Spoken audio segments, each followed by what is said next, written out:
조진웅 얘기 좀 해보겠습니다. 배우 조진웅 씨의 그 고등학교 시절의 범죄 전력이 디스패치에 보도가 되면서 네. 뭐 연예계 은퇴는 했지만 정치권과 법조계를 중심으로 해서 파장은 좀 계속되고 있는 것 같은데 우리가 디스패치는 아니지만 살짝 다뤄보도록 하겠습니다. 어떻게 생각하세요? 참 어려운 문제인 것 같아요. 이게 참 어려운 문제인 것 어려운 같아요. 문제. 어려운 문제. 기자들에게는 더더욱 이게 좀 어려운 문제인 것 같아요. 발설하기 힘든 주제. 네, 네. 그렇죠. 예. 아니 저는 근데 그 여러 그러니까 이 보도 이후에 여러 이제 좀 공방전이 있었잖아요. 네. 근데 사실 이 사안에 대해서 뭐 결론부터 말씀드리면 우리 사회에 굉장히 무거운 숙제가 좀 주어진 것 같아요. 한번 논의해볼 필요가 있다. 맞아요, 맞아요. 네, 왜냐하면 이거는 약간 그 법 철학적으로 들어가면 두 개의 축이 지금 맞닿고 있는 건데 하나는 이 교화의 측면. 그러니까 뭐 빅토르 휴고의 소설 레미제라블 나오듯이 장발장 크고 작은 범죄에서 예를 들면 인간이 한 번은 실수할 수 있는데 어디까지 갱생과 교화의 기회를 줄 수 있을 것인가 이런 문제가 있는 거고 당연히 근대법의 정신이죠. 두 번째는 이제 피해자에 대한 구제 조치 문제가 있어요. 그러니까 예를 들면 그러면 소년범으로서 6개월 뭐 내지는 몇 개월 더 살다 오면 이런 흉악범죄 했던 사람들이 나중에 물론 뭐 본인들은 반성했다고 하지만 피해자의 그 고통은 이제 평생 갈 수도 있잖아요. 그렇습니다.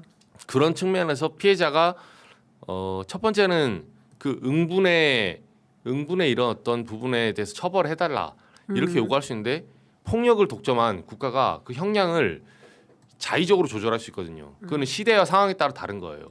예를 들면 우리나라에서는 뭐 경범죄로 처벌되는 게 중동에서는 중형이 되기도 하거든요. 상황에 따라 다 다른 거예요. 그렇죠. 네, 근데 그거를 그 국가의 폭력 독점을 내가 구성원이라는 이유 하나만으로 피해자가 무조건 받아들일 것인가? 그러니까 거기에 대한 저항이 예전에 그 밀양 사건 있었잖아요. 네. 그거 보면 나중에 계속 유튜브하고 논란되는 것도 사실은 피해자 입장에서는 가해자들은 떵떵거리고 잘 사는데 네. 왜 나는 이런 계속 그 피해 속에서 나는 이런 아픔 속에 사는가 이 부분을 사람들이 공감했던 거예요. 그러니까 여기 정답이 있는 건 아니고 이 두 개 이제 축이 맞부딪히는 거라서 네. 한번 논의해볼 필요가 있다. 다만 저는 이제 어제 그 논쟁을 보고 이게 뭐 정치권이 뛰어들 사안 아니에요. 그러니까요. 네, 당사자는 결국은 배우 조진웅 씨 은퇴를 선언한 조진웅 씨는 조진웅 씨 스스로의 본인이 감내해야 될 부분이 있는 거예요. 또 지금 뭐 그때 소년범으로서 뭐 보호 처분 받고 그걸로 다 끝났다 이렇게 볼 수는 없거든요. 네. 피해자가 용납을 하지 않으면 그리고 그 피해자들과의 그 당사자 간의 문제가 제일 크지. 여기에 정치인들이 뛰어들어가지고 뭐 조진웅이 갱생했니부터 시작해서 이게 교화를 했으니 나와줘야 된다. 제3자가 끼어들어서 할 소리가 아니에요, 사실은. 저도 그렇게 생각합니다. 네, 예, 맞아요, 예. 맞아요. 그래서 이게 사실은 뭐 그 정치권에서 사랑받는 연예인이었다 보니까 많은 분들이 이제 아쉬움을 토로하면서 이제 아마 이게 정치권의 논의거리로 올라온 것 같은데 저도 일단 그렇게 생각하고 그리고 이게 뭐 언론에 대해서 약간 뭐 비판을 굉장히 많이 하잖아요. 물론 저는 이 어떤 취재거리가 오면은 이 소스가 오면은 안 쓸 건데 안 쓸 거긴 하지만. 그런 얘기 많이 하지 않습니까? 아니 소년 범죄 기록은 조회가 안 되고 확인이 안 되는 것인데 어떻게 알았냐? 그래서 이거를 보도하는 건 불법이다. 뭐 이렇게 이제 이런 논리가 있는데 사실 그거는 뭐 저도 기자로서 하나 좀 말을 하면 기자는 사실 위법과 합법을 넘나드는 업계잖아요. 그렇죠. 그것을 사실은 그게 공익적인 알 권리에 기초한다고 하면은 그것을 우리 법에서도 인정을 해주잖아요. 그 테두리를 그렇죠. 그렇게 해도 된다. 기자들은 왜냐하면 그렇죠. 그게 불법적인 자료를 뭐 얻어서 보도하면 안 된다라고 하면 사실 저희가 지금까지 해온 보도들은 못하는 것들이 너무 많거든요. 그렇죠. 뭐 가령 쉽게 말하면 특검에서 나온 피의 사실 공표 이런 건 안 된단 말이에요. 특검에서 나온 그 조사 내용들을 보도할 수는 없단 말이죠. 그렇죠. 항상 이게 참 알 권리와 그렇죠. 예, 예. 그 인권과 이게 좀 그 교착점에서 어떤 판단을 하느냐 맞습니다, 되게 맞습니다. 중요한 거 물론 그래서 제가 뭐 디스패치 보도에 대해서 뭐 잘했다 이런 얘기는 아닙니다. 그쵸. 아니고 그것도 기자들이 같이 판단을 한번 해봐야죠. 네. 이것을 갑자기 어떤 맥락에서 보도를 하느냐. 그리고 이게 지금 나에게 온 소스가 어떤 뭐 의도가 있는 거 아니냐 네. 이런 것들을 판단을 해보긴 해야 됩니다. 그렇죠. 그래서 네. 하지만 그 보도한 것 자체만으로 이 기자는 잘못했다라고 단정적으로 말하기는 좀 힘들다. 그런 부분이 있다. 네. 네. 사실 뭐 무수한 제보가 오지만 이게 딱 감이 오죠.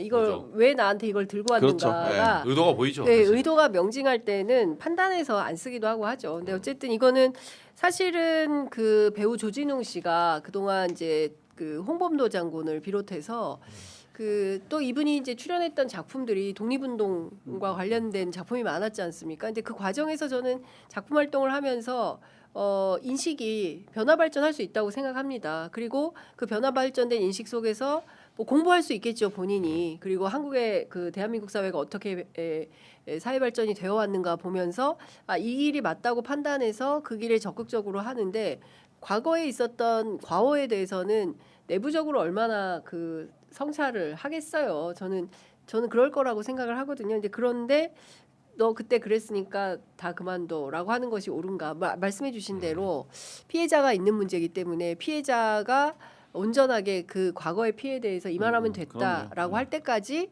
저는 그 잘못을 성찰하는 게 맞다 뉘우치고 그래서 아마도 연예계 은퇴 선언을 한 게 아닌가 싶은데요. 이제 그런 측면에서 보고 우리 사회가 이런 문제를 좀 어떻게 가야 될지 좀 지혜롭게 잘 봐야 되고 정쟁의 거리로 삼는 건 아니다. 그러니까 그렇죠. 이준석 그렇죠, 의원처럼 그렇죠. 이렇게 네. 정쟁의 거리로 네. 삼아가지고 이재명 대통령에 그 말도 안 비유해가지고 되는 소리를 했던데. 옛날 같으면 네. 이런 게 또 크게 될 네. 텐데 요새처럼 뉴미디어가 네. 그 활성화돼 있는 시대는 이런 게 뉴스도 안 됩니다. 그렇죠. 여튼 그렇다라는 말씀드리고 근데 진짜 이준석 의원은 정말 이 사안에서 가장 유아티가고 정말 이 무가치한 모습을 보여준 게 이걸 이재명 대통령하고 연결시켜가지고 그러니까 아까 말한 대로 디스패치에 박 기자가 말한 그 보도에 저 끝단에는 공익적 그치. 그리고 알 권리를 보장해서 우리가 달성하고 싶은 기자들이 달성하고 싶은 청사진이 있는 거예요. 그렇죠. 그게 이제 예전에 정윤회 문건이든 뭐 특검이든 그렇습니다. 국정원 문건이든 이렇게 해서 우리 사회가 이제 국정농단을 밝히고 그렇습니다. 근데 마찬가지로 그 기자가 보도했다고 다 잘못하지 않았다고 이제 박 기자 강조하는 거는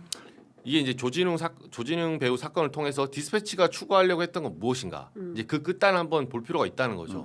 예, 그런 그치. 측면에서 정치권 인사들이 제가 개입하지 말라는 거는 당사자가 있는 문제고 첫 번째, 두 번째 정치인들은 여기서 자기 이름 낯내려고 지금 뭐라도 진영 논리로 또 들어오는 거예요. 그러니까. 홍범도 장군 예를 들면 역할을 했으니까 그렇지 건국전제 이승만 역할을 했으면 이렇게 했겠습니까? 그렇죠. 나경원하고 하면 이준석 의원은 그렇게 이렇게 지금처럼 이렇게 비판했겠어요? 맞아요. 반대 진영에 있는 그 소위 말해서 좌파 역할 했네, 네. 진보 역할 했네. 그래서 지금 찍고 들어온 거잖아요. 딱 맞아요. 보면 이제 그렇죠. 그런 뉘앙스로 읽히거든요. 이게 딱 좌표 찍고 들어오는 거죠. 네. 누가 그게- 보더라도. 네. 그게 그리고 이게 공익에 부합하냐 네. 이런 문제 제기가 피해자 보호랑 무슨 상관이 있습니까? 이게 그러니까. 이재명 대통령이 걸고 넘어지는 게 피해자 보호랑 무슨 상관이 있어요? 그러니까 저는 이런 프레임에 이런 농간에 이제 국민들이 속아 넘어가지 않는데도 이게 구시대 문법이에요.